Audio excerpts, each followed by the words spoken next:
Hello and welcome to my YouTube Live. If you're expecting perfection, you've come to the wrong place. But here's what you can expect from just about every single YouTube Live I do. Number one, cutting edge content about how to show up more authentically and make your life better and your business better. And two, laser coaching for people who want to step into what I like to call the warm seat. I don't want it to be uncomfortably hot for you. But you can kind of think of me as like a dog following a scent. I will take you through my process of emotional inquiry, and I'm here to ask questions and help you hone in on and untangle whatever thoughts and feelings are impacting you right now on whatever topic we're talking about. So it's a fine line between inviting someone to open up to me and like poking too hard and to make them shut down. I do my best to meet people where they're at, trust my instincts, and follow my aliveness. Please remember that this is a YouTube Live and it is being recorded and it will be used to help spread the word about my business and offerings. So although I'll do my best to create a safe space for you to show up, it's really up to you to decide if what you want to talk about or bring up would be more appropriate to do in a one-on-one conversation with me. So that said, I am thrilled that you are joining me today. I've got my awesome assistants on the call to manage the chat and field your questions. If you want to submit a pre-recorded question or participate live, you can go to wendygarrido.com/help and fill out the form. In the meantime, hydrate if you're thirsty, pee if you need to, take a long, loud sigh if you can get away with it, and settle in. We're going to get started in just a few minutes, and I am so glad to have you here.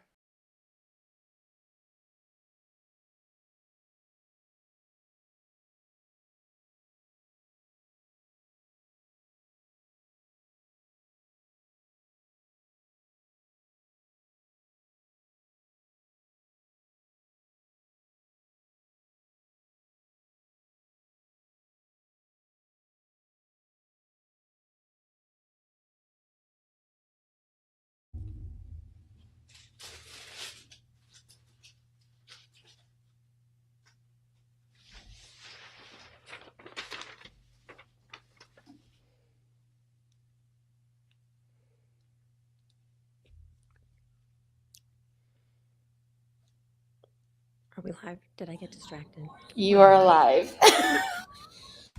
Thank you. We're live. I was so glad when I was watching that intro that I build into my brand my humanness and my imperfection, because when we were going through the slides that I just finished, a few minutes ago, and I'm like, the spacing is wonky, there's typos. It's okay, because I get to show up and I get to help you, and if it helps you, then it's helpful, and that's all that really matters. So welcome to my YouTube Live. This is called The New Glass Ceiling: When Being a Wife, Mother, and Even Having Your Own Fucking Business Empire Still Isn't Enough. Maybe I'm not supposed to swear in the first minute of my video. Sorry. Okay. So let me move along. All right. So the original, oops, Amy, I think I have weird layouts. You're going to have to go back and forth for the slides because I just lost my slides.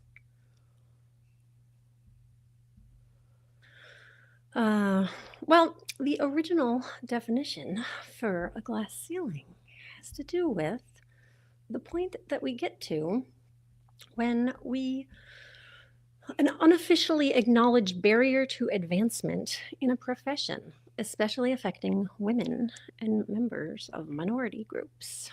So that's the old-fashioned glass ceiling.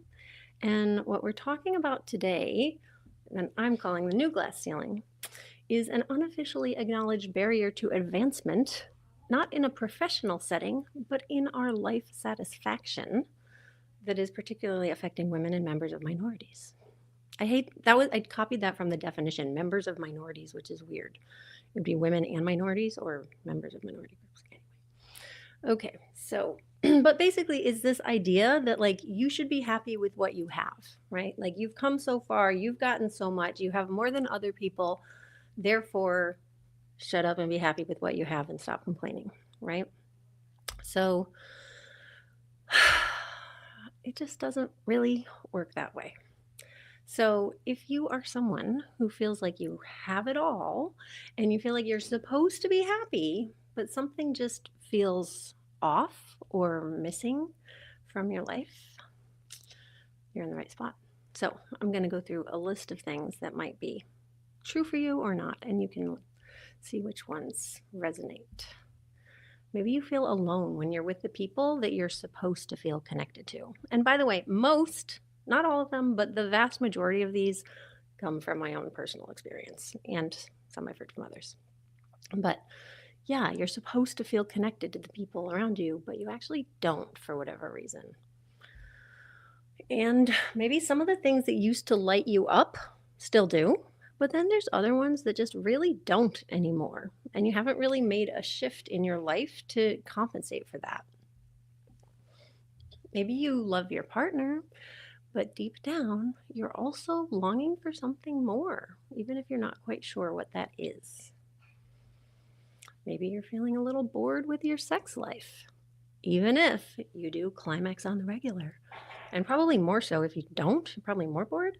But I have to say, when I had concerns about marrying my husband at 23 for visa, when I was 23 for visa reasons, my mom was like, well, do you orgasm when you have sex every time? And I was like, yeah. She's like, well, that's about as good as it can get. That's not as good as it can get. There's better standards. I don't know if you can hear me whispering, but it's not as better than it. It's not the best it can get. Maybe you even feel a little resentful of your family because you've had a hard time finding yourself again since you became a mother.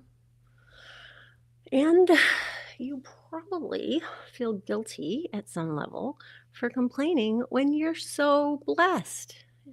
It's a weird spot to be in. But on the other hand, you know that you at least need to acknowledge that there's a problem and that something's not quite right if you want to have a chance at changing it or fixing it or solving it. Maybe you've even had some sort of a wake-up call in the form of a major life transition, a health scare, a significant loss, or hopefully maybe just a close call. But maybe something has you remembering how precious life really is. And maybe I didn't know this when I was doing this, but I was.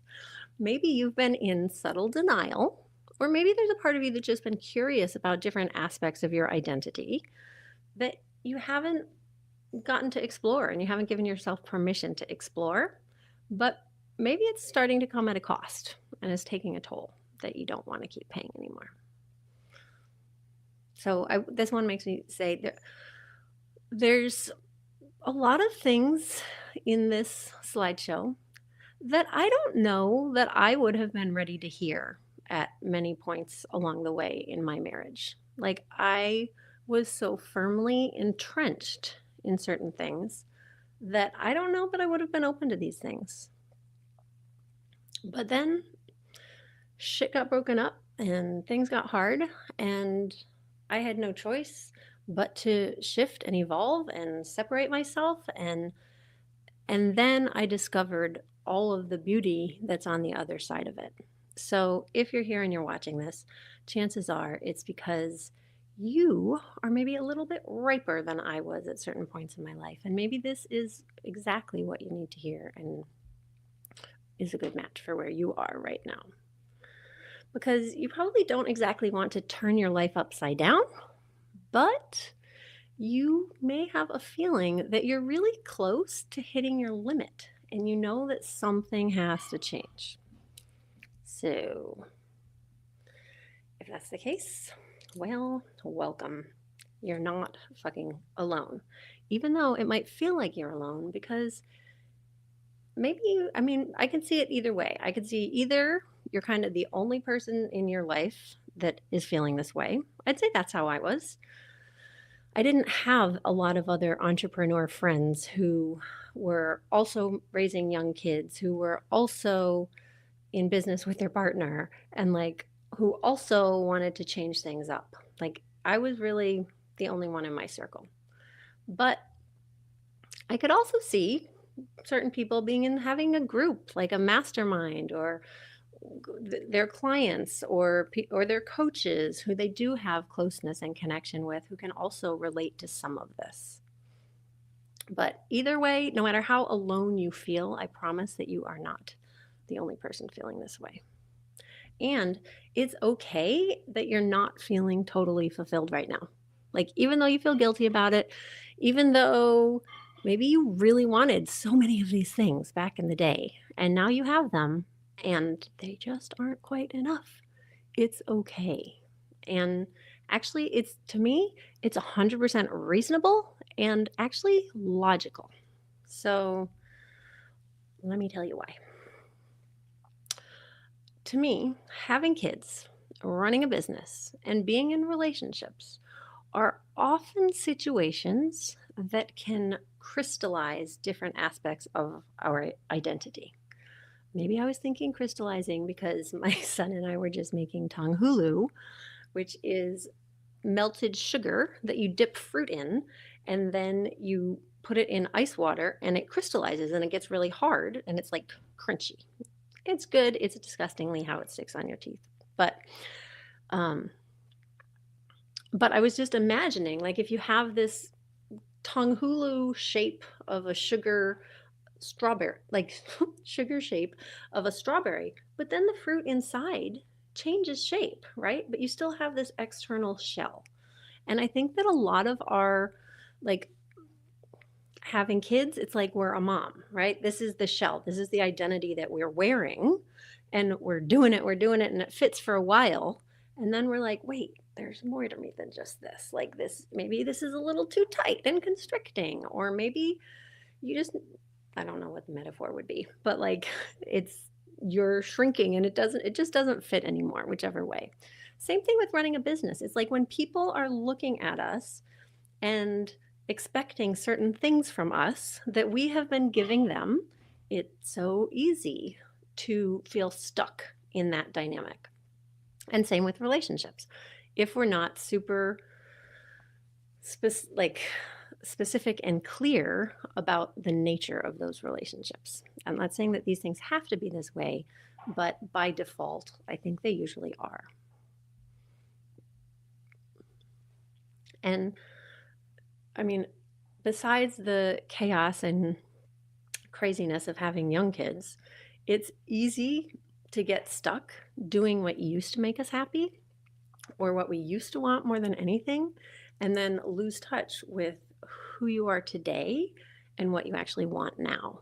And when you're running a business and taking care of kids, you usually don't even fucking have time to ask yourself what you want right now. But it doesn't mean you don't want things. It just means you haven't taken time to pay attention to those things. And you're going to have a feeling of not being settled or not being happy or not being satisfied as long as you're not paying attention to those feelings and honoring them. So basically what I want to convey today is that we hit the glass ceiling when there are things that we want that society and even the people who love us tell us is impossible, unreasonable, unfair, unrealistic. Those are all similar things, right? It's like, be CEO, that's not realistic. Like, everybody knows, you know what I mean? I don't even want to channel that old-fashioned energy, but you know what I mean. So there's this concept we have. The limitations that we have for ourselves and that society, as well as the people who love us, put on us, is this concept that I'm not supposed to want or have blah, blah, blah, fill in the blank, because I'm a whatever that identity is. And this is how we get trapped in our identities. So in the identity of a wife, like, I'm not supposed to have other intimate relationships, emotional and or physical, because I'm a wife, right? I'm not supposed to take space when we need it sometimes because I'm a wife. Like, people put this, or partner, whatever it is, like, there's these expectations that because of this, you're not allowed to have that. And as long as we're getting It's fine until we want one of those things, and then it can stir up some shit. Which is why we kind of suppress it, which is why we feel kind of numb and or disconnected or not that happy with our life. So when it comes to being a mother, right? Like I'm not allowed to have hobbies or ways that I invest my time beyond kids and work because that's already so much time, right? And it's like I just think that my husband was supportive of in a lot of ways, but still it was like I could only have this much alone time in a week or only have this much time doing fun stuff in a week if because so much else was kids and work. And I felt guilty taking more time. And also, I'm not like it's not an expectation. Like I talk about as a separated or divorced person, we end up splitting custody, right? It's a whole new world to have 50% custody with your kids and to be able to show up for them so fully when you have them and to have so much freedom and alone time when you don't have them. But I don't understand why. I mean, I do and I don't. I have never heard of a married or couple who co-parents this way and like actually gives each other a week off. And even if it's just a month, right? Like I think in my ideal world, it would be I have the kids 1 week, you have the kids 1 week, and then we're together for the other 2 weeks of the month. Like that is sustainable. But as a mother and a wife, you're not allowed to have that. You have to give up usually that identity of wife in order to have that type of freedom. But it shouldn't be that way. So same, time away from our kids on a regular basis. That's what I mean. It's so important and it's so critical and it's so hard to get until you drop one of the identities, right? Hopefully you're not dropping the fucking mother identity. You're not going to. Some people do. But, and I'm not saying I judge you if you have, because we all make hard decisions, but and I mean in some ways I have, right? Like when I'm long distance parenting, I'm not being in the mother role. That's how I get that space, but only now because I gave up the wife role. And then as a business owner, it's another way that we get crystallized in our identities, right? Like we're told that we're not allowed to have lots of free time. There's just this expectation or to have a client and team we adore, or to have the freedom to grow and change, or to say yes to what we want and no to what we don't want just because. Like, and I just came up with these on the spur of the moment, but there's so many other ways, and I would love to hear it if you want to post a comment and tell me like what are the ways that you find and tell yourself that you're not allowed to have that thing because of which identity that you have. And it even goes beyond this, I think. It's like I work with a lot of people who are both like creative or artistic, but also logical, rational, mathy, right? Like engineers turned Reiki practitioners, or dancers and scientists, or like we get to have all of these so-called conflicting parts of our identity, but you don't have to just pick one and you don't have to just show up in one way. And life gets so much better and so much richer when we can embrace these different aspects of our identity. But so many of the labels that we have make it very hard to have some of those things. We'll see if I get to the right slide next. Yeah. Okay. So I wanted to share a little bit about the vision and what I want for you and what I know is possible because I live it, but I also know that not everybody does. And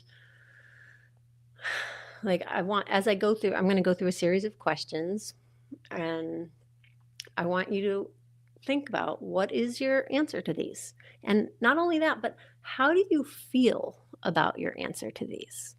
So, if you ask me like, when was the last time you cooked a meal for 10 people?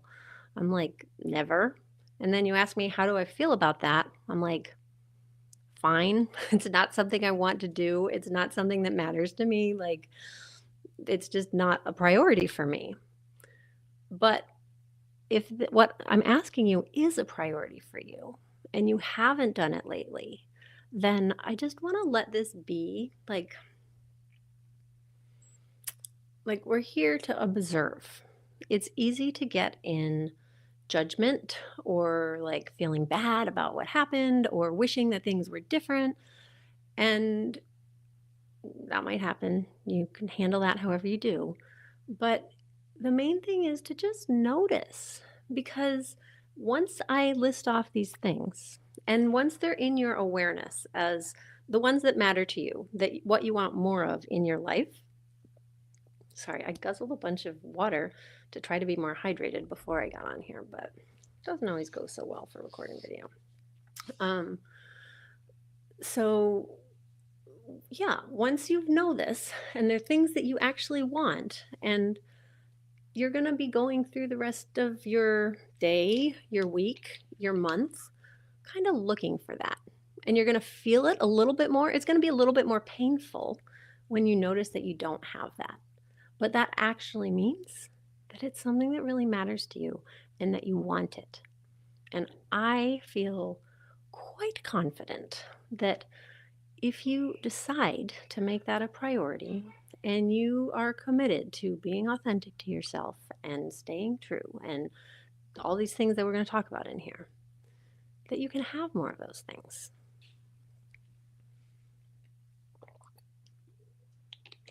I don't think you can hear my kids laughing and playing in the background, but I can.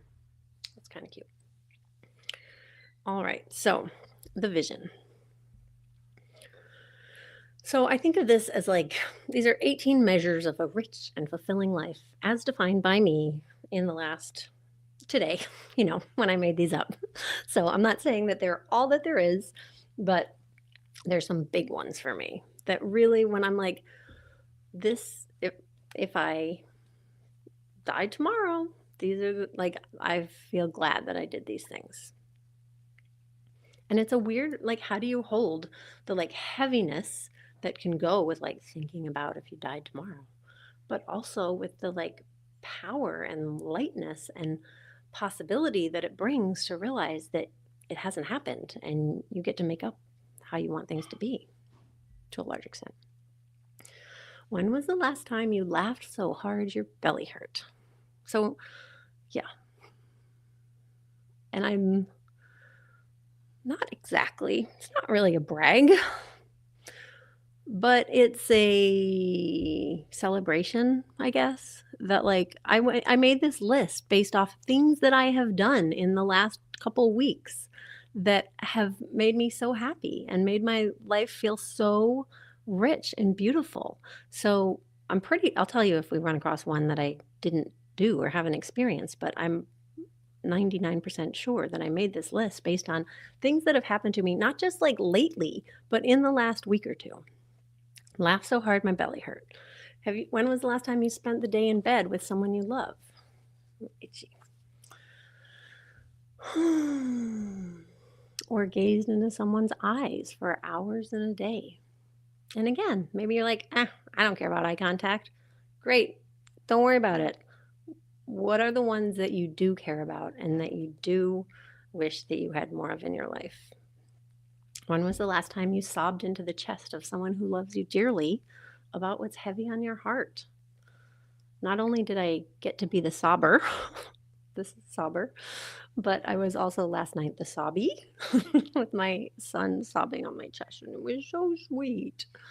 It's so important and precious. And when was the last time that you felt so grateful that you were brought to tears? Some people call me Weepy Wendy. I do come to tears easily sometimes. And yet, when was the last time you were brought to tears? And when was the last time you had someone else share that they were so grateful for you that they were brought to tears? Like both sides. It's fucking amazing. This is the typo I saw. I was like, damn it. When was the last time you felt so extremely seen and understood by somebody, that you just like feel a settling in your body because you're like, they get it. And this isn't like, sometimes these are things that people get, like if they go to a retreat once a year and they get that for 3 days. This is how it used to be for me back in 2007, 2008, when I went to nonviolent communication family camps on Vashon Island near Seattle. And it was like I would get these types of connection with my husband most of the time, but like with more than one person, it was only at family camp and it was only for that week of the year. And then I was so hungry for it the rest of the time. And then over time, gradually, like there were ways that I got to build more of that into my life on a daily basis and on a monthly basis. So it's really quite beautiful. When was the last time you hugged someone as long as you truly wanted to?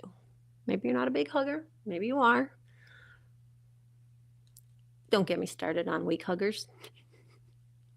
um, but because sometimes the other person's going to, I don't know, I'm going to assume that you like to give hugs like I like to give hugs. And if that's the case, then you probably meet people who are like, okay, they're done and they let go and they're not able to like drop in and hug you as long as you want. Maybe I feel like this is one that more people maybe do have. I don't know. I don't know what the statistics are on this detailed data that I made up and pulled out of my ass 2 hours ago. I don't have data for that yet, but I bet that this is a more common one. But it's still not that common. When was the last time you felt like you fell in love with your child or your partner all over again?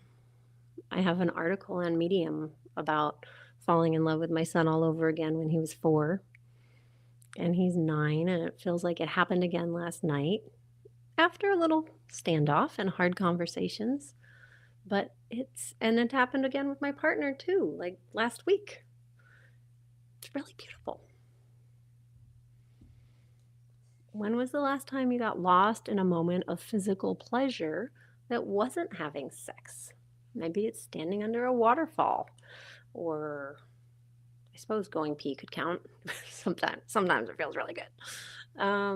What else? Yeah, or just like a massage, or could be sensual touch, just something. But like getting lost in and dance. That's where I get it. So good. Fusion partner dancing. When was the last time you made love or had sex with like 5 different ways with the same person that are all brand new? No offense to my ex, I think we mainly had sex like 2 or 3 ways over and over and over and over and over, but not even that often. It's like maybe it was my sex drive back then. I don't know. Maybe once a month. There's no end to the variety and creativity that happens when you're connected to your aliveness and you're engaging with someone else who is also. Like, it's literally endless.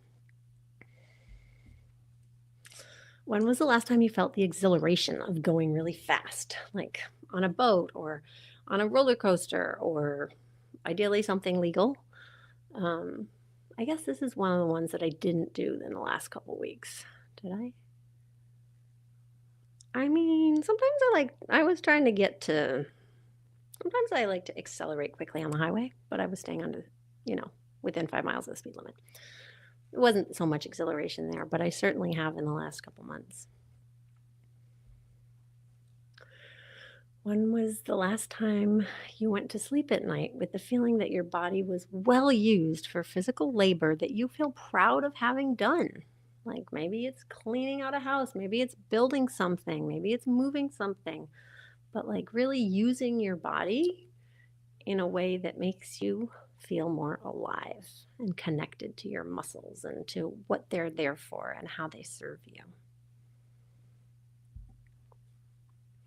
When was the last time you slept till you woke up without an alarm clock for a week at a time? Is it just like 1 week out of the year or 3 weeks out of the year?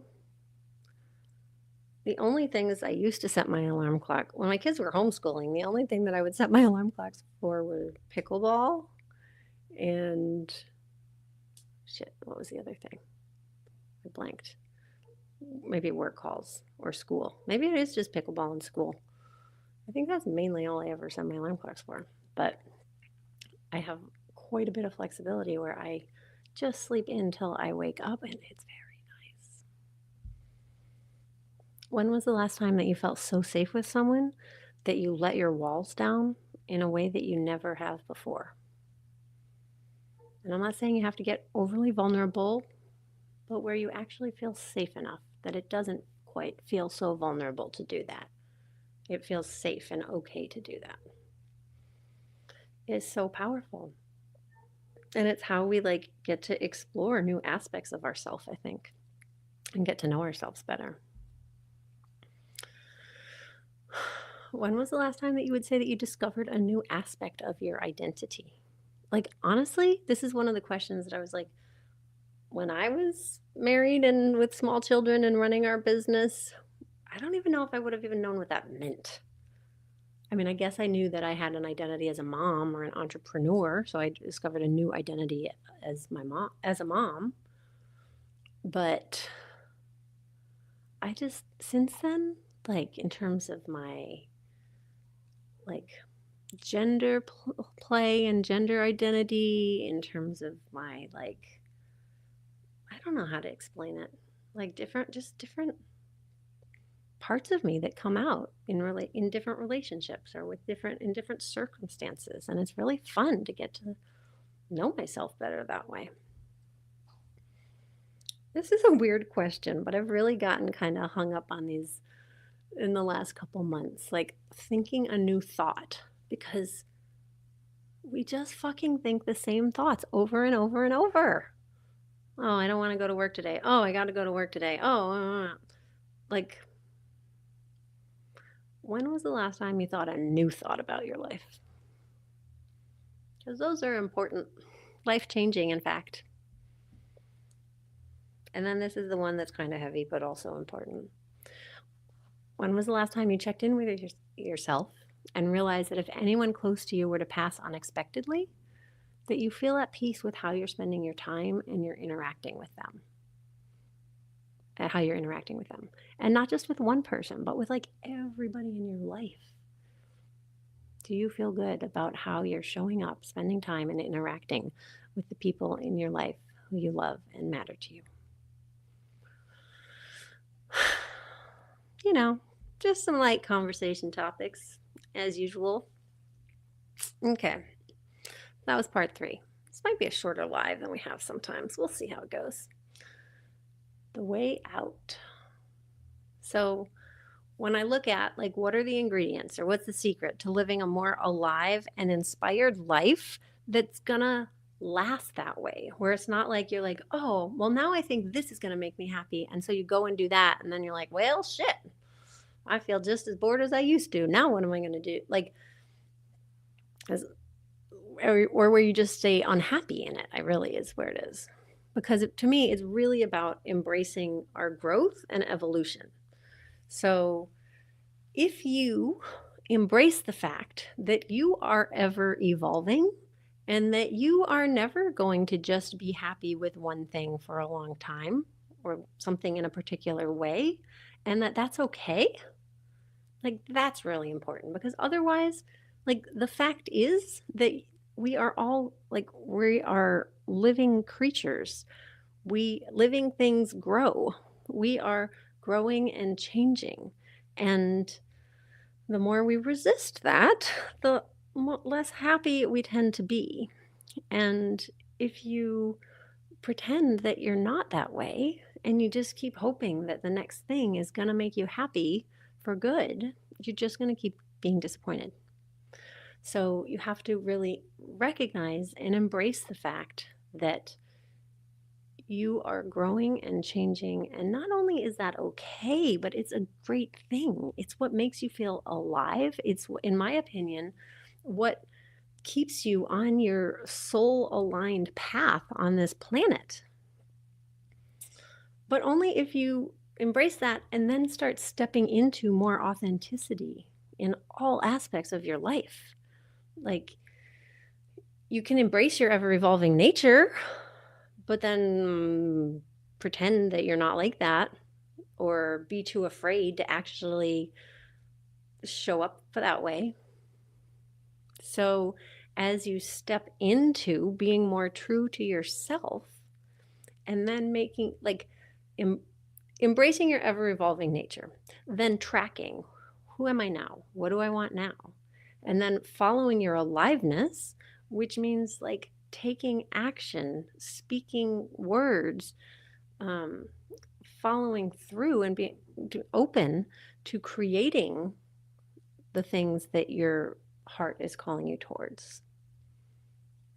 And then as you do this, like living into those things and not just thinking about it in theory, right? Like there's so many people, you've seen them, who like think about starting a business, but never actually get around to it, right? You have to step into these things that your heart is calling you towards. So let's see. Yeah. And then you're going to repeat all that because it's not done. Like, then you're going to have to come back to, okay, now I've created this thing. And yep, I'm still an ever evolving creature. So, how am I going to step into what is it that I want now? And how do I step into that more? And then how do I ask for that and create change in my life that honors that? So, on a practical level,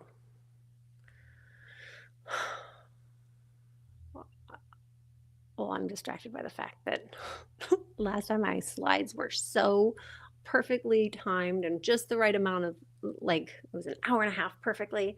And I'm like, I do not have that many slides for this. And I think that's how it's supposed to be.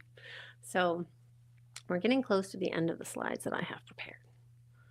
But I have so much more that in my videos that I talk about, in my membership, in my brain, in my Google Doc of video ideas. There's so many more things that I want to talk about all of this stuff. So on a practical level, the first thing, and this is what I was saying about, I'm not sure if I was ready for this back then. But on the other hand, I didn't fucking have anybody offering this to me or telling me these things or reminding me of these things. So maybe I actually totally would have. I just didn't, there was nobody helping me look at these things. But you have to individuate from your merged identities. And what I mean by that is, it's not easy, but there is a very strong thread bonding you and your partner together that is not serving you. There is a aspect, again, thread bonding you to your children as a mom in some ways that are beautiful. There's some of that is good and true and right and should and will always be there. But there's another part of it that is like you recognizing that, yes, you are a mother, but that is not all of who you are. Yes, you are a wife, but that is not all of who you are. Do I need to say the last one? Yes, you are a business owner, and that is not all of who you are. And even all of those three things combined is also not all of who you are. My foot's falling asleep. So let's see. Yeah. So it's really this process of asking yourself, like, what are the feelings that you're afraid of feeling if you were to individuate and separate from the ways that you have merged so closely probably with your family, but just your identities.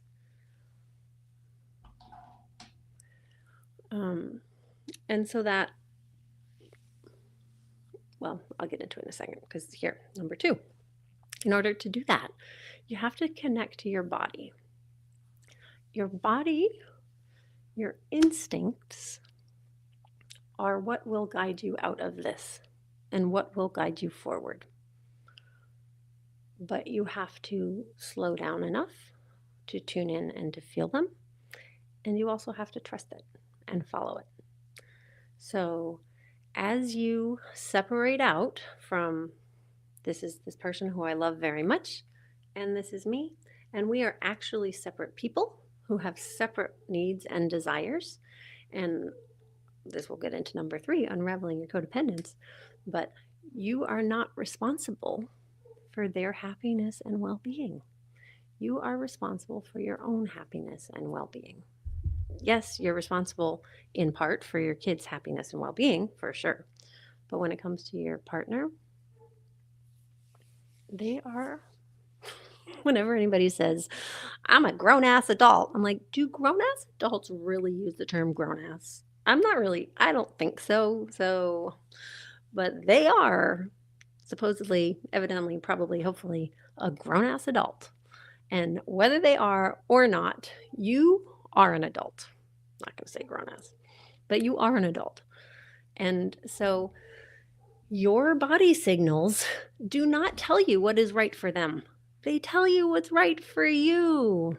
And you do not have their body telling you what's right for you. You have your body telling you what's right for you. My body's telling me to drink.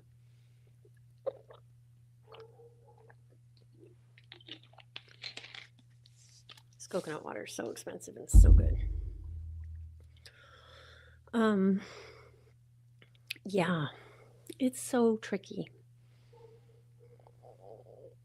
I'm just thinking of how I have so much more space in my life, and I'm so much more grounded, and I have so much more time now than I did when I had 2 children under 5 and a team of 8 that I was running, and a husband who was traveling 7 months out of the year, and this is so far we did so great. I didn't get distracted by the slide changes, but I got distracted this one. But you wanted to change it to me, my face, because I was so emotional. You being my wonderful assistant, Amy. Yeah, I just lost my train of thought. What was that? Where was my slide? On a practical level, individuating. Yeah, I just didn't have time. Like I just remember my nervous system was so switched on. Like, I don't know about you, but my early experience of parenting 2 kids, I think on the first it was okay, but by the time we got to 2, like, this is just my energy most of the time. Like, I was just tense. I'm like, first trying to brace against the breast milk that's being thrown up and burped down my tits for the 7th time in the morning. And I'm like trying to get rid of that while I'm trying to like not get elbowed in the shoulder or the boob or the neck by my 3-year-old, while I'm trying to feed myself and soothe the screaming baby, while I'm trying to send my messages on my text on my phone to my team. Like,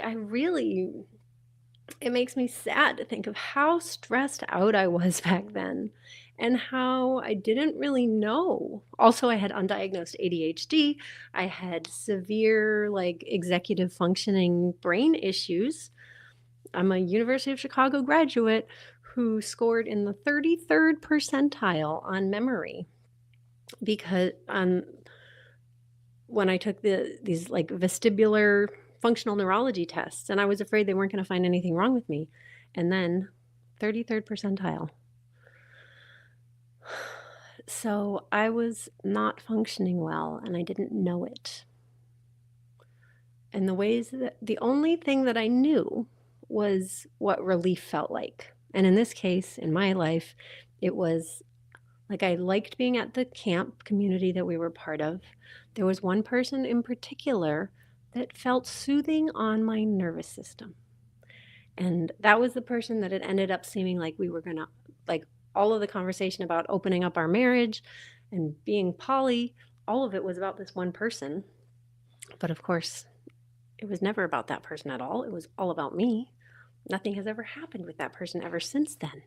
But they represented a feeling inside me, and they showed me a physical bodily sensation experience of what it felt like to have my nervous system be soothed and calm and to feel like safe in my body again. And maybe for the first time in some ways. And so that, like, sometimes you don't know how bad things are because you're so deep in it. All you know is what feels like relief.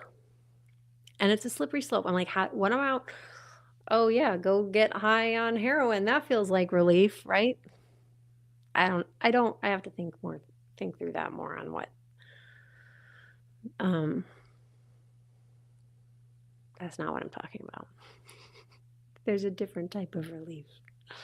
There's a relief of living in our reality, in our life, with the people that we choose to put in front of us and that we choose to be co-creating with, and having a calm nervous system and feeling alive and vibrant and sexy and playful and happy and fun. And it's not that like every single day I feel this way all the time. It's like a rotation, right? And the way time works for me, like I'm on with my kids, I'm on with my kids. And unfortunately, I'm pretty isolated from my community when I'm with my kids. But then when I'm not with my kids, I get to like go be like, and get the breath of fresh air.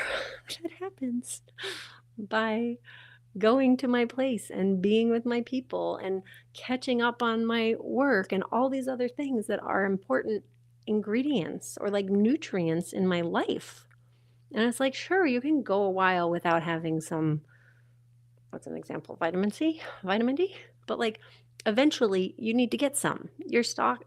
The body stocks can only last so long. And it's like these different aspects of my identity, these different things. Like I went dancing twice last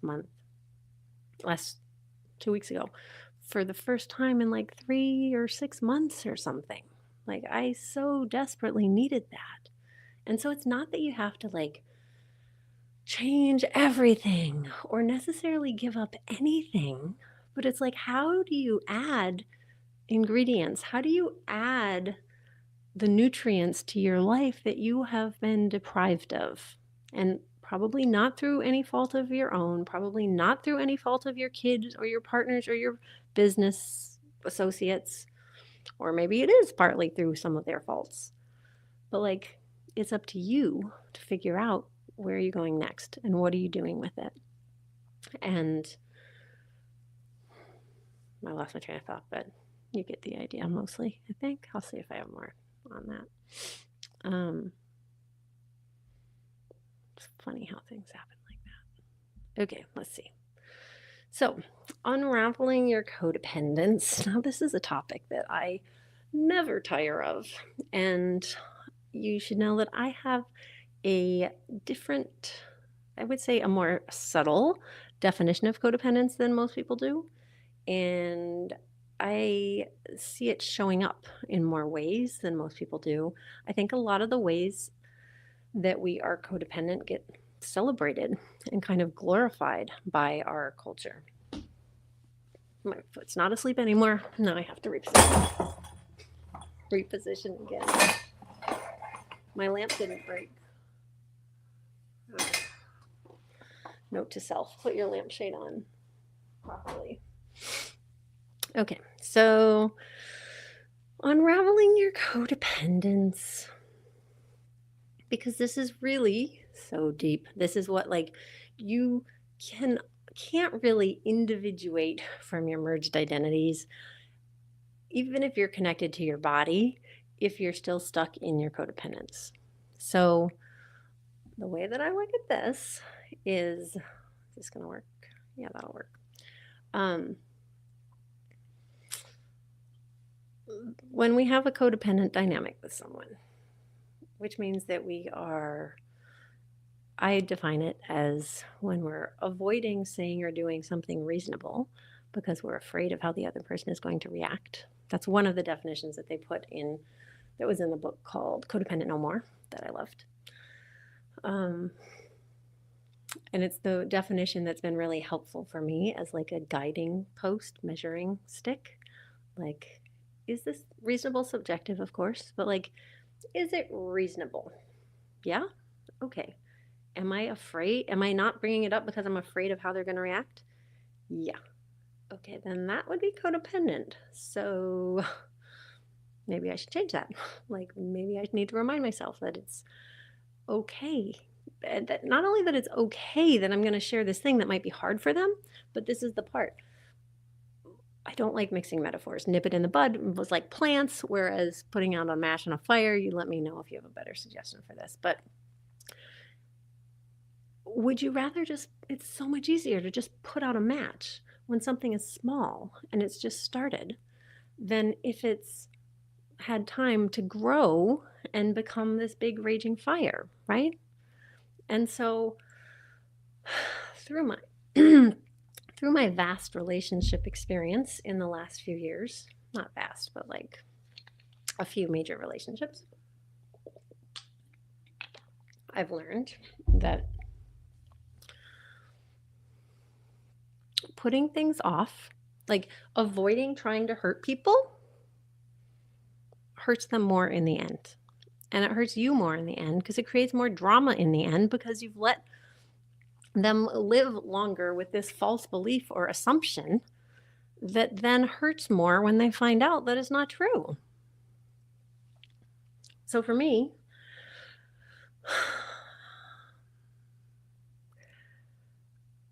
when it comes to wanting to open up my marriage, I never really thought about this. Is me thinking a new thought about my life that I never thought before. But if, like, the very first time I wanted to open up our relationship was actually before I had kids. And my ex said no, I was like, I want to do this. I don't want to do it if you're not okay with it, but I want you to know, like, I want this. And he was not okay with it, and so I didn't do it. 4 years go by, same person, same desire comes up in me. He's still not okay with it. 7 months later go by, we're trying to talk things through, trying to come to some agreement, still doesn't. And then finally I'm like, okay, well, I'm gonna go see this person. I was like, I'm still committed to not having sex with them and not kissing them, but I need to have this time for myself. And that was when my ex took my kids and left. So, like, if I had, like, obviously I'm not going to go back in time to when I didn't have my kids, but the pain of the divorce on them and on us was a lot. And if I had either, when we first had that conversation, said, this is what I want and I'm going for it, or like even before we had kids, or after we had the kids and the first time it came up, like either of those times, I now know it's better to deal with those things earlier. Yes, it might hurt, and you can't really know if you deal with it now how much worse it could have hurt down the road, but I've been in it enough times, and if you start tracking it and you pay attention to how you are nipping your codependence in the bud or not, you will see that waiting always makes it worse. So the more, like, I have a whole other courses and trainings and videos about unraveling codependence because it's so important and such an important aspect of stepping into our true selves. And yeah, wendygarrido.com//life if you want to check out my membership program where we talk about this stuff all the time. It's annoying I can't see the little slides when it's okay. I think I can go back to that. Nope, wrong one. Oh, drunk driving over here. What the hell is this shit? Okay, we'll leave it at that because then I can see. All right. So yeah, really if you're happy, then be happy and don't worry about it. But if there's like a niggle, I call it a niggle. A niggle is like the subtlest little that things are not quite right or not quite clear. Even just a niggle, it matters. And the sooner that you can be honest about that, and the sooner that you can embrace that part of yourself, the less fallout there will be down the road. Have I said this enough times? Do you need me to say this again? Sooner is better. Okay, you get the picture. But in order to do that, you have to process your feelings and your fears, because those are what are keeping you in these patterns of codependence, which are keeping you from being able to step into who you truly are and what you truly want in your life. So,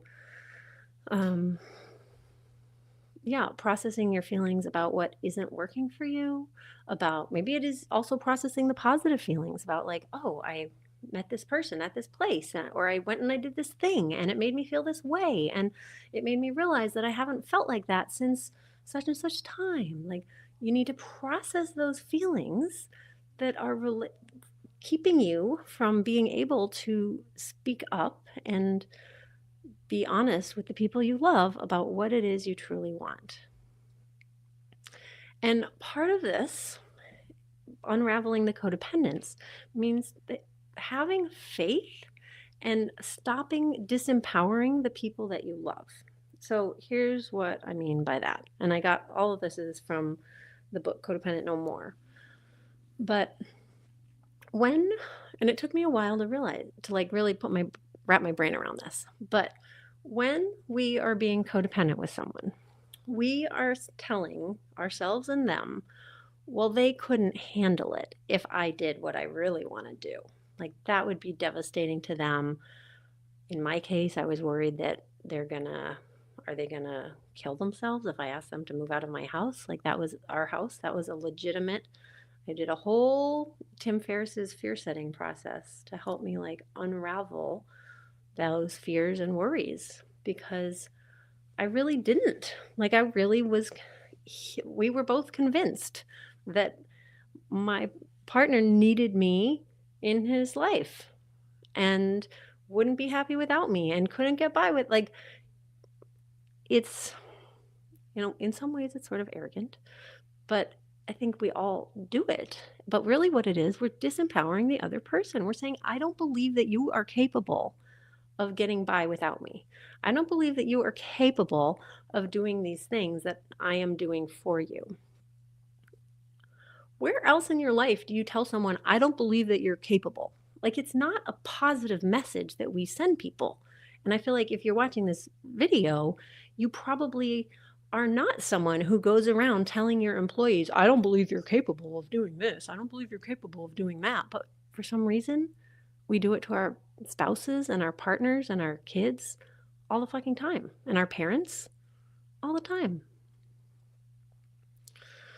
So at some level, if in order to truly unravel your codependence, you have to have faith in the people that you're in relationship with and trust that they are going to be able to handle your truth.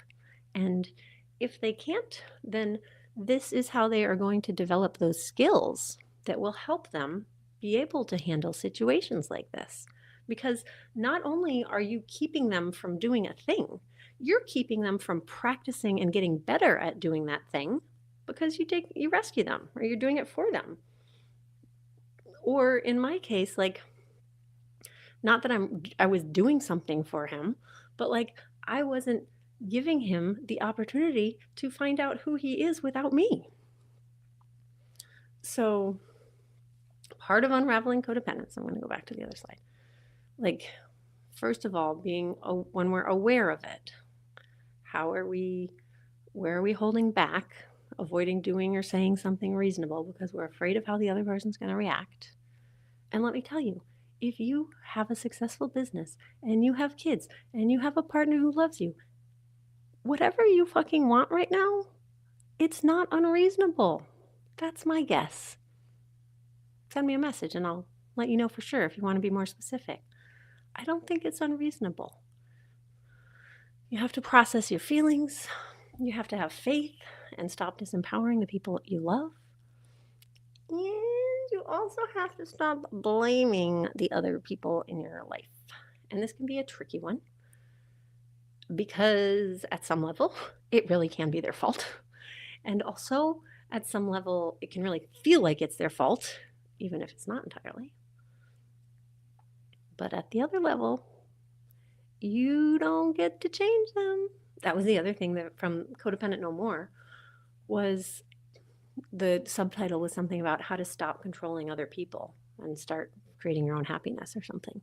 And I was like, I don't try to control other people. I'm not controlling like that. And then I was like, but I guess if you're counting when I say and I avoid telling somebody something because I'm afraid of how they're going to react, or I don't want I don't want to upset my partner with my truth, I guess in a way it is trying to control and keep them from having a big feeling. So it is me kind of controlling them. It's really interesting. And it's not like I'm label people into codependent and not codependent.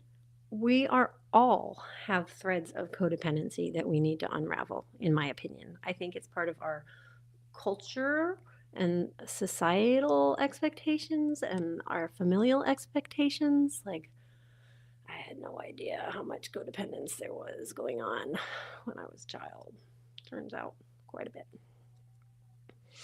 But it was normal and good because that's what love is. But it's not. Okay, number 4. This is one I've been like wrestling with a lot this week. Trust your sense of aliveness.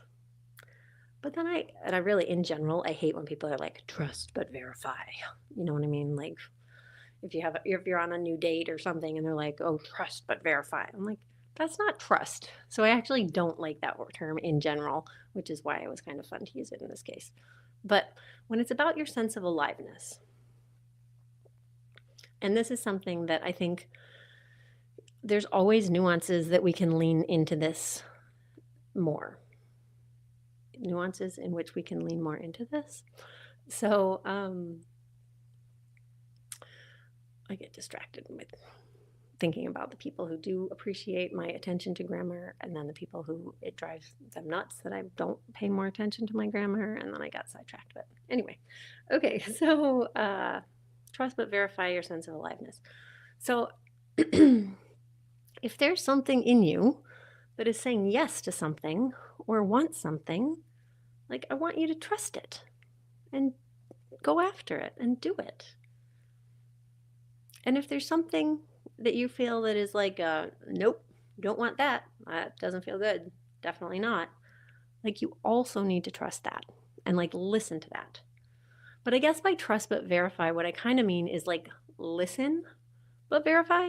Like, and especially, this is the part that I've been wrestling with. I'm trying to figure out how to explain it better. But like with the no's, right? Like if somebody invites me to do something and I'm like, no, you have to look into that and be like, why is this? Is this just a genuine, healthy, balance? Like, I'm not interested in it. I don't, like, it's just, I don't have a lot of emotional charge there, but I'm just not really interested. But a lot of times, even when we think there's not emotional charge, there's like something that these no's that we have, not this nose, but also that nose, is like pointing us in the direction of our personal growth and healing, in my opinion. And I think there's a way that the yeses also do. Because if we're saying yes to a new relationship and then we get into it and there's something that doesn't feel good to us, like that yes has brought us to this no, which brings us to this discovery of where there's space for healing inside of us. So you have to trust, like you want you to move forward on something where your body is telling you no. I want you to stop and listen to it. But then you have to go back and process your feelings and your fears and start to understand, why did I have this big no come up? Where does that come from? What does it mean that I want? What does it mean that I don't want? And get to understand that better. Also, again, I have another training on setting authentic boundaries, something I talk about a lot. But you have to be able to do that also, because you cannot be true to yourself. I'm going to go back to my slide. If you individuate from your merged identity and you are connected to your body and your truth, and you're unraveling your codependence, and you're trusting your sense of aliveness, and you're going to have to set boundaries with people, because you are the, I mean, it sounds so fucking cliche, but you are the driver of your life, or the driver of your bus, or whatever the hell it is. So other people do not know what you want or need. And so you have to, again, when your body, it comes up and it's a no, I don't like it, this doesn't feel good to me, what's happening with this person, I keep canceling plans or whatever it is. You have to go through and figure out how to set authentic boundaries, which are not, by the way, about making other people do anything different than they are. And in fact, nobody can disrespect your boundary that you aren't disrespecting for yourself, in my opinion. Tell me if you think there's one that I'm missing, but pretty sure the only time someone is disrespecting your boundary is because you disrespected it. Okay, it's deep. I know. Try to keep up. You're doing great. Just kidding. I don't know why I said try to keep up. You are keeping up. Here we are. Okay, and then moving in the direction of what feels like relief. It's so big, and you don't, and then not questioning it, right? So maybe you're like, I don't know, I just have been wanting to take a yoga class. Then go take the fucking yoga class. Like, you don't have to know where it's leading. You don't have to know what it's gonna do. You don't know how it's gonna address the issues that you have in your life. But if you have that sense and it feels like relief to you in some way, then you have to go in that direction. And to me, that's like the definition. Like, that is, I talk a lot about your instinct versus intuition, because intuition, it sounds like, oh, some people who are really gifted have their intuition. Everybody has instinct. Every animal has instinct. And so if, you think of like an animal that's being chased and scared, and there's a dark cave that it can go hide into that feels like relief from being on the run, right? Like, what feels like relief, and move in that direction. Okay, this brings us to the end of my slideshow, and I am going to pause us while we play my video that tells you more about my membership program, in case you would like to join me for so many more conversations like this and get support from me. And then when I come back, I'm going to have some closing thoughts. I might answer some questions that I might make up for myself, given that there's not that many people live listening. But we'll see what happens after that. But I am so curious to hear what comes out of this for you, and I hope you found it helpful. And I will see you on the other side of this video break. Okay, thanks. Take care. There's not enough people in anybody's life right now, I don't think, who are having the kinds of conversations about authenticity, about aliveness, about how to break out of the mold and expectations that we grew up with in order to find what actually makes us happy and what actually makes us feel connected to the people around us and feel like there's purpose and joy in the work that we're doing. And that's what we're here to talk about. Hey, thanks so much for joining me for this YouTube Live. What you're seeing today is pretty freaking typical of what I do every single day with my clients and in my personal life. So if you're loving my vibe, have had a wake-up call in your life, and are committed to lowering your stress and increasing your sense of aliveness by being more authentic in every single aspect of your life, then you're in the right place, and I'm here to inspire and support you. From having the six-figure business that burnt me the fuck out to having the picture-perfect family and realizing that it just wasn't enough, to coming out as poly and queer and gender fluid and navigating death and divorce and trauma and heartbreak makes me want to fucking cry thinking about it. And heartbreak, I can hold space for just about anything that you've got going on in your life as the self-growth oriented, ever evolving entrepreneur that I know that you are. So if you know deep down that I'm the right coach for you, there are a couple ways that you can get my heart and my brain focused on your business.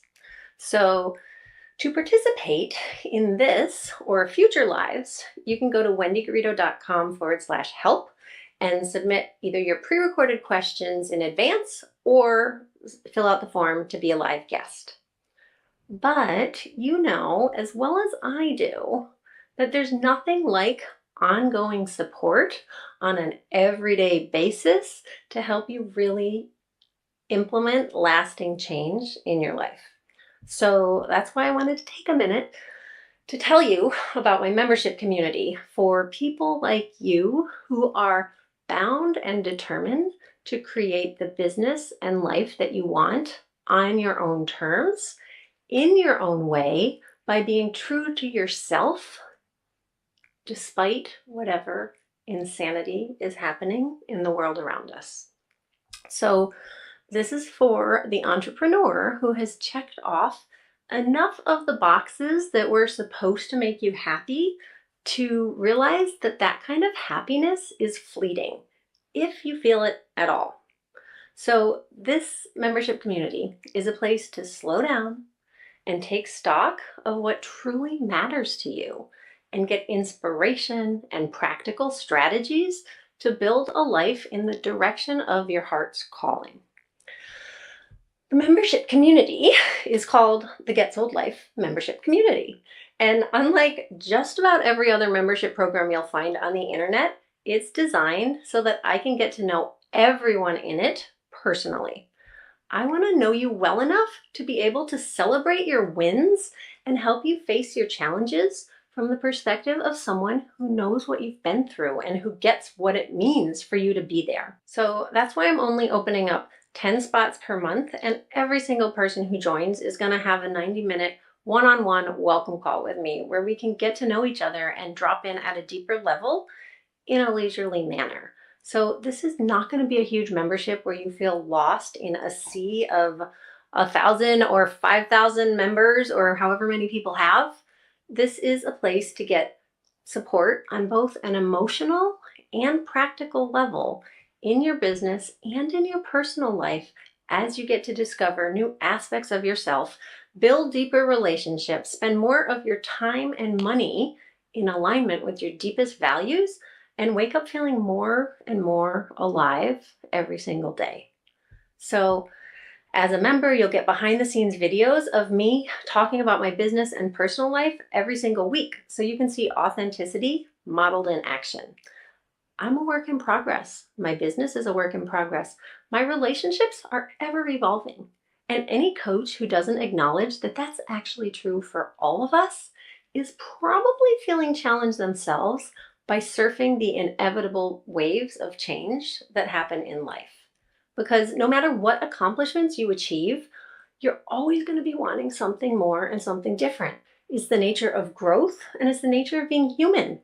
The key is to find ways to accept and ideally enjoy where you are today and use the incredible assets and resources that you've already created to build towards the tomorrow that your heart is calling you towards, even if you don't know exactly what that looks like yet. So the 3 pillars of our community are coaching calls, the community chat, and my ever-growing resource library of books, trainings, courses, and interviews that I've created to support you in being more authentic in every aspect of your life. Given that I'm only one person with only 24 hours in a day, and I'm committed to serving a range of entrepreneurs who are all committed to showing up more authentically in their business and life, there are 2 ways that you can join the membership. So at the partnership level, you'll get one-on-one calls with me every 6 to 8 weeks to help you talk through the challenges that you're facing, celebrate your wins, and help you strategize the practical next steps. So that's in addition to everything that is included at the community member level. So as a community member, you'll get access to our community chat threads where I'll share posts on a daily basis about everything from like which lover I'm spending time with this week and what we're talking about, to the latest book that I can't stop telling everyone about, to what trends I see in authentic marketing, and all sorts of other things. Anything that I think would be helpful or supportive to you, I share it there. Weekly asynchronous office hours, where once a week you submit your questions through audio memo or text, and I'll respond to you when I have time during that day. You'll also get access to a monthly Q&A call with me and weekly reminders to send me an update about how you're really doing and what's really going on in your life, because I want to fucking know. So if you're interested in joining, you can go to wendygarrido.com/life, LIFE, to sign up today. You'll get instant access to every course I've ever created, as well as access to the membership dashboard, where you can go take a listen to the Get Sold Life members only playlist that I put together on Spotify to support you with whatever you got going on in your life. You can also schedule your one-on-one welcome call with me and then join the community membership chat threads. Like I said, I'm only welcoming 10 new members a month because I want to make sure that I have time to meet each person. So if you get a message about a waiting list, then just add your name to the waiting list. That means that those 10 slots have been filled up for this month, but you'll just be added to the list in order to be to join in either next month or the month after or whatever. So again, wendygarrido.com/life when you're ready to join. And if you have any questions, you can shoot me an email at wendy@wendygarrido.com or find me on WhatsApp at Wendy Garrido and ask away. I would love to start the conversation with you. There's not enough people in anybody's life right now, I don't think, who are having the kinds of conversations about authenticity, about aliveness, about how to break out of the mold and expectations that we grew up with in order to find what actually makes us happy and what actually makes us feel connected to the people around us and feel like there's purpose and joy in the work that we're doing. And that's what we're here to talk about. Otherwise, I hope you enjoy the rest of this YouTube Live, and I hope that you are finding more connection, clarity, aliveness, and freedom in your life every fucking day by day, year by year. So stick around. I'll be back on this YouTube live in just a moment, and we shall continue the conversation. Or go sign up now and we'll be able to continue the conversation for way longer than just the length of this YouTube live. Okay, big hugs. Take care. Okie dokie. We are back. And let's see. One kind of follow-up thought I had, and then I'll move into some questions and other thoughts. I just want to acknowledge that we are all paying a price. The question is, do you want to pay a price for your inauthenticity, or do you want to pay the price of your authenticity? For me, it's a fucking no-brainer question. Even if I wanted to, I don't think I could do it the other way.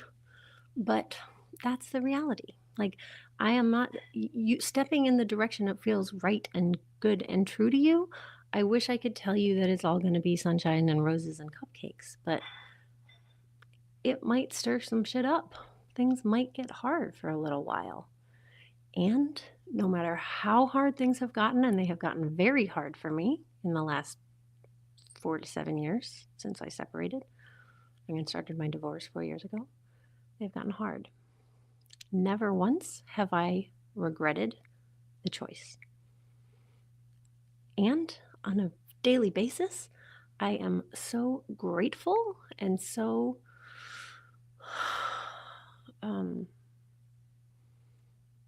I don't know if the word's exhilarated, but I'm just like, I don't know what I would have been. I mean, I guess none of us know. So. But like, I feel my life today is so vibrant and alive and meaningful and nourishing, and I have such incredible relationships, and like, I am so satisfied in so many aspects of my life. Does it mean I'm not still an evolving person and there's other things I'm going to want? Of course. And there's things that I want right now that I can't have right now, probably, or not in a way that works for me. Like, I have to be in Florida to see my kids. I wish I could have all of my people here in Florida all of the time. That's not realistic, and that's not how it's going to work, right? So I'm not saying that, but I can import my people, so to speak. Like, I can bring them here. I can make the best of a hard situation. So I'm not saying that everything that you ever encounter and everything that you want, you're always going to be able to have exactly the way you want it. But I sure think you can have a lot of them, and a lot more of them than you probably see possible, and then you give yourself permission to have, and more than most of the people around you give you permission to have. And when I think, because I am so like living such a vibrant life, and I am so connected to my sense of aliveness and meaning and purpose on a daily basis, and the quality relationships and time that I'm spending with people, like, really, that is like the one big hard thing right now, is not having that as many people close to me as I would like right now. So many other things are so incredible. So I guess I'm just want to acknowledge that things can be hard. Either way, sometimes they're going to be hard. Do you want more hard days or more better days? Do you want to be dealing with hard things because you stepped into who you truly are, or deal with hard things because you're hiding truly who you truly are? Like, to me, those are the questions that it comes down to. Yeah. So those are my thoughts on the new glass ceiling. Because I think it used to be like, oh, have kids and you'll be happy. Oh, you want a career? Have a career and you'll be happy. Oh, you don't want to work a 9 to 5? Be an entrepreneur. Be your own be a coach. Grow your own business. Then you'll be happy. And you've done all those things. And it's, yeah. So you should be happy. No, actually, what you've done is done a really good job of stepping into the possibilities of who you are. And it's time for you to continue doing that and get to explore and develop the next levels of what's possible for you. Not settle and stop and try to be happy with what you have already. I'm not saying don't look for what there is to appreciate. I am all about finding the things to appreciate, but not settle. Once my friend was like, Wendy, you're not a settler. And I was like Settlers of Catan, like the Oregon Trail. Like, I'm not a settler. My wagon? What are we talking about? Pioneers? I'm not a settler. I don't settle. It's true. I felt very seen once I understood what he actually meant. Okie dokie. Let's see. So this is my last scheduled live before Christmas, which is not very far away. And I may do some others, but I may not. So I wanted to touch base.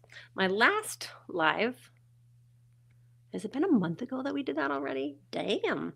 Before the holiday, around Thanksgiving, is a good one if you haven't checked that out, to support you through the holidays. It's called something like How to Make It Through Holiday Gatherings Without Losing Your Shit. So if that sounds appealing to you, then you could go check out that live. And what else did I want to say? I also have a video, an old one and a new one that should be coming out soon, about Leonie Dawson's goal setter planners, if you haven't heard of them. They're a fantastic way that I love at the end of every year to really like take stock of how was this year for you on a personal level and on a business level. And what I love is that it's not like just about planning ahead. It always starts off, and almost this is like almost the most valuable part for me, but not really, is processing through and like digesting what happened in the past year and looking at usually how far I've come, how much has changed. I love to look at like who are the people in my life that I didn't know a year ago? What are the things that I'm doing that I didn't do a year ago? What are the things I have that I didn't have a year ago? So, but her whole thing is just a really sweet ritual to, and she gets in the business workbook, she gets into, my face is so itchy, I don't know why, sorry. In the business workbook, she really gets into the nitty gritty. Like, how did your business do on customer service this year? Like, how about your accounting and finances and bookkeeping and like HR and what really, I love, she has a question of like, what really worked great this year and what was crazy making for you. Um, so those are great. And yeah, it feels like a very precious and important time. Like, yeah, we can do this any time of year, but we don't usually. And it's like we get a new calendar year, we get a new, like, what do you want? How do we make it so that next year you are saying, oh my God, I'm so glad I did fill in the blank. I'm so glad I went after this thing that I've always been wanting. I'm so glad I embraced this part of me that I've always been. What do you want to be celebrating having done this time next year? And also because it's like a good time with your team and in your business. If you want to start to pivot things, and I know sometimes, I mean, the bigger the empire, the harder it can be to pivot. If you have built an empire, it should be supporting your freedom. And if you don't know how that is possible, we should talk because I am extremely good at helping people find possibilities that they couldn't see before and finding solutions that work within given constraints. So if your business empire, which really isn't something that I've gotten into that much in this training because it was so focused on like the personal identities, but if your business is not giving you the type and quality of life that you want, and it's a thriving business, to me, that is like tragic.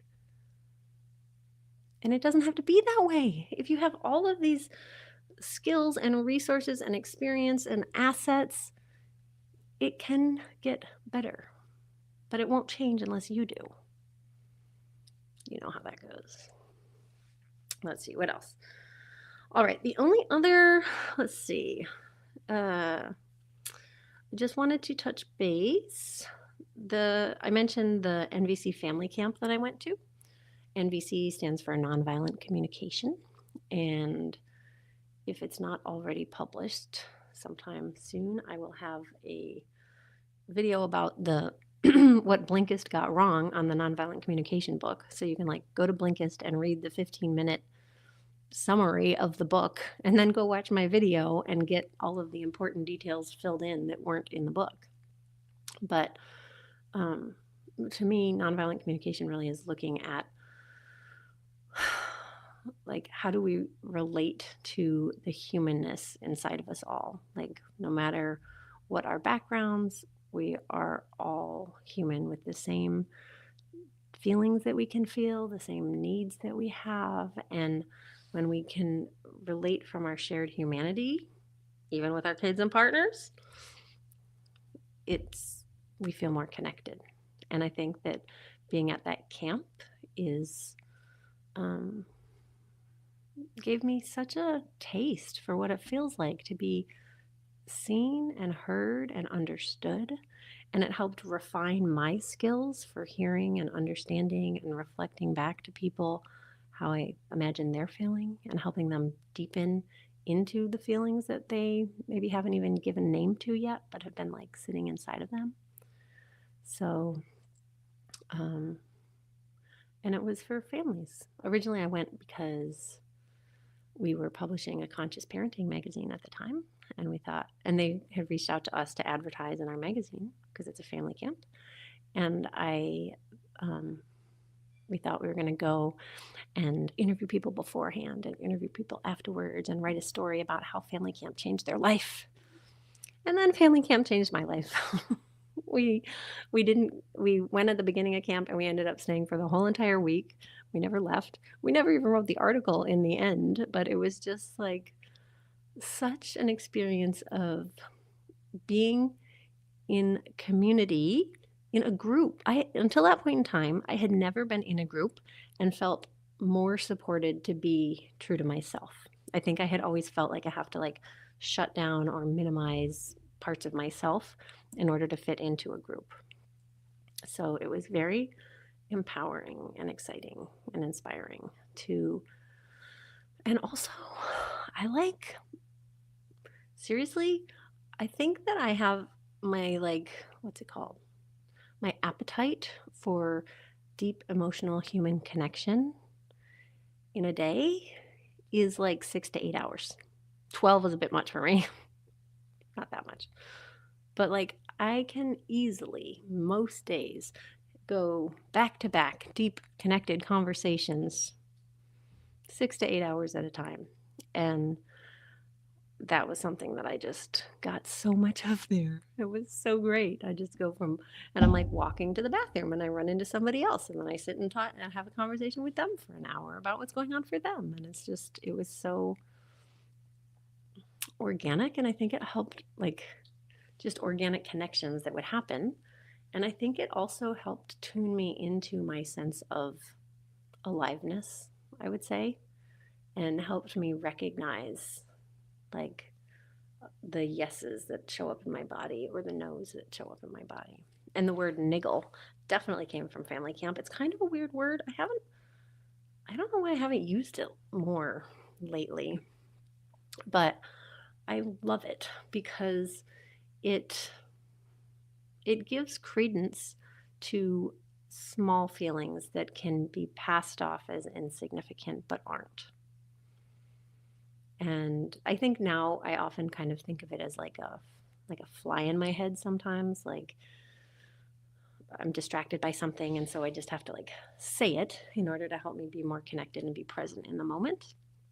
But to me a niggle is more like a feeling that something's a little off or it's not quite right. And when we listen to those, it's like a whisper, right? It's like your body whispering to you or the universe whispering to you or whatever. But it's like if you're trying to come to an agreement with somebody and you're like, well, it's just something feels a little off about this. Like if you override that niggle and you're like, well, it should be fine. I should be okay with it. You will probably regret it. But if you pay attention to those little niggles and you're like, actually, and I know that there's aspects of your life that you're already doing this, probably in business or negotiating or maybe in your partnership or something. But the more that you can bring this to all the different aspects of how you show up, where you pay attention to these niggles when something's not quite right and you trust it and you work to address it, it really creates powerful changes and openings and partnerships and possibilities that we didn't even know were possible. All right, well, I think that's all I've got for you today. Thank you for joining me. It's been a pleasure. If you want to email me, this might be in my outro video. Might be redundant, but Wendy at wendygarrido.com. I would love to hear from you. I would love to, and you can find me on WhatsApp at Wendy Garrido. Send me a message. Yeah, I would love to hear from you. I'd love to hear how this landed for you. And when I say that, like, and you send me a message, it will be me that actually responds to you and reads your message. Like, I am here, well, might be getting ahead of myself again because what's in the video, but I'm here to build real fucking community. And I'm not saying this like, oh, I'm going to have thousands of people tell me about how they're feeling. If you are here and you feel called to write to me, please reach out to me and I will respond to you individually. Okay. Thanks so much. Take care. Have a good night. Bye-bye. Maybe if Amy does our outro.